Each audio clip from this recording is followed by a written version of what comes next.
Congress has passed a $1.5 trillion spending bill to fund the government through September. It includes $13.6 billion in emergency aid to Ukraine and a defense increase of nearly 5% over last fiscal year's levels. Leo Shane is the deputy editor for Military Times. He covers Congress, Veterans Affairs, and the White House. Leo, welcome.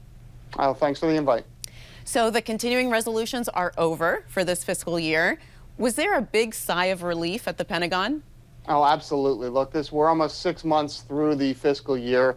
This has been a source of heartburn for Pentagon planners for the entire first half of the fiscal year because they haven't been able to start new programs. They haven't been able to buy some of the new equipment they need. They've been rearranging funds to cover things like the military pay raise. So just having the certainty for the rest of the fiscal year and getting that new money in there, it just gets rid of a lot of the headaches they've been dealing with. And what finally put them over the top on this? Was it the war in Ukraine? You know, that's been one of the factors, and that was certainly the supplemental money that's in there pushed them. But honestly, I mean, Congress has been inching towards this for months. A lot of folks were hopeful that this would get finished in February.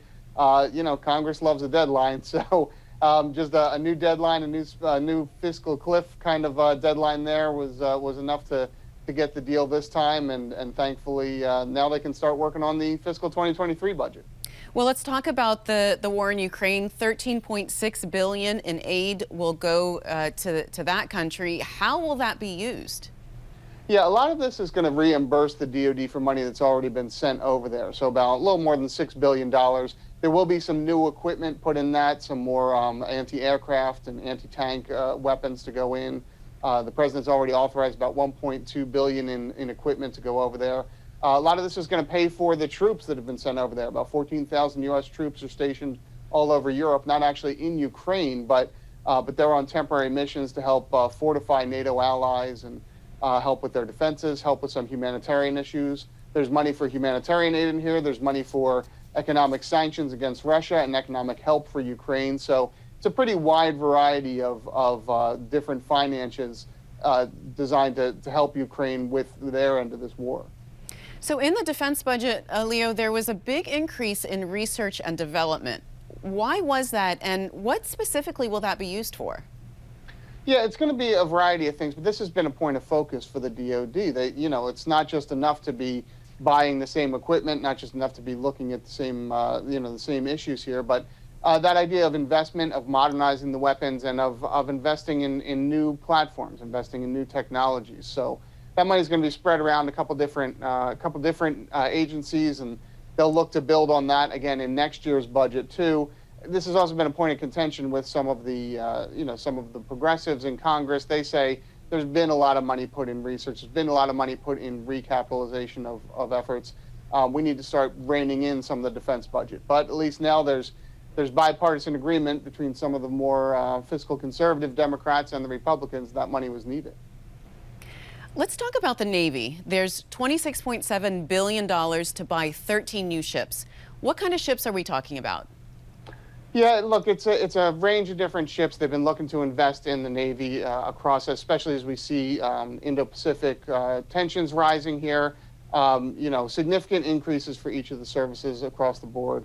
So, in terms of specific ships, I don't have the breakdown of all of them with me right now, but there's a lot of concern about the Navy being able to have new platforms, especially as we see some of these aging ships and aging platforms being able to not just keep those sustained, but to move on to newer ones and to better ones. There is $686 million to deal with the water contamination issue linked to the Red Hill facility in Hawaii. What's going on with that?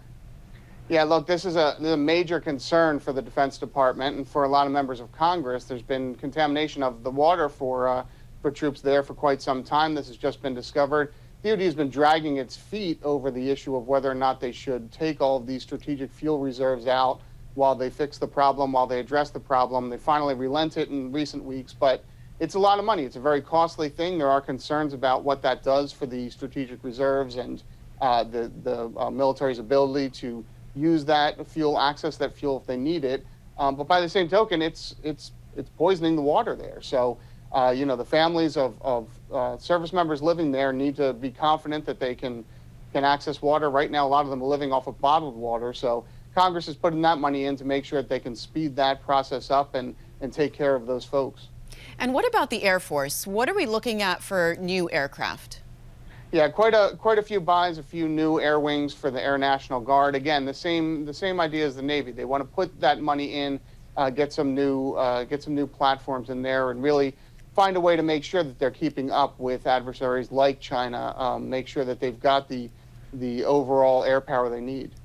And Leo, what is the defense budget telling you as far as priorities for the department? What's the message you're taking away from this budget? Look, the big thing is that we've heard for the last few years that, when Democrats take over, they might be pulling it back down. They might be, reining in some of this spending, maybe even see a decrease in the defense budget. That didn't hold true. Republicans and, again, a lot of the fiscal conservative Democrats have said, look, we need to keep investing in the Defense Department.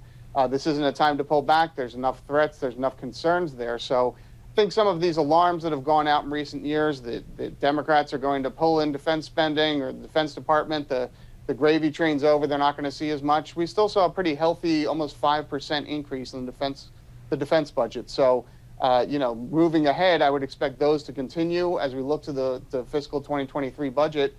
It wouldn't be a surprise to see that number go up by almost that much again. All right, Leo, thanks very much for joining us today. Anytime.